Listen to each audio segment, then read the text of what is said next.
ابن جریج نے خبر دی، کہا کہ مجھے عمرو بن دینار نے خبر دی، انہوں نے حضرت جابر بن عبداللہ رضی اللہ عنہ سے سنا، انہوں نے بیان کیا کہ جب کعبے کی تعمیر ہو رہی تھی تو نبی کریم صلی اللہ علیہ وسلم اور حضرت عباس رضی اللہ عنہ اس کے لیے پتھر ڈھو رہے تھے۔ حضرت عباس رضی اللہ عنہ نے حضرت صلی اللہ علیہ وسلم سے کہا، اپنا تہبند گردن پر رکھ لو، اس طرح پتھر کی خراش لگنے سے بچ جاؤ گے۔ آپ نے جب ایسا کیا، آپ زمین پر گر پڑے اور آپ کی نظر آسمان پر گڑ گئی۔ جب ہوش ہوا تو آپ نے چچا سے فرمایا، میرا تہبند لاؤ۔ پھر انہوں نے آپ کا تہبند خوب مضبوط باندھ دیا۔ صحیح بخاری حدیث نمبر 3829۔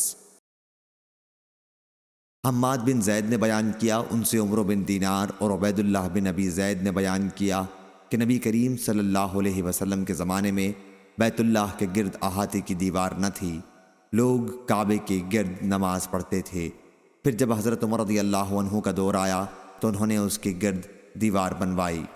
عبید اللہ نے بیان کیا کہ یہ دیواریں بھی پست تھیں، عبداللہ بن زبیر رضی اللہ عنہ نے ان کو بلند کیا۔ صحیح بخاری حدیث نمبر 3830۔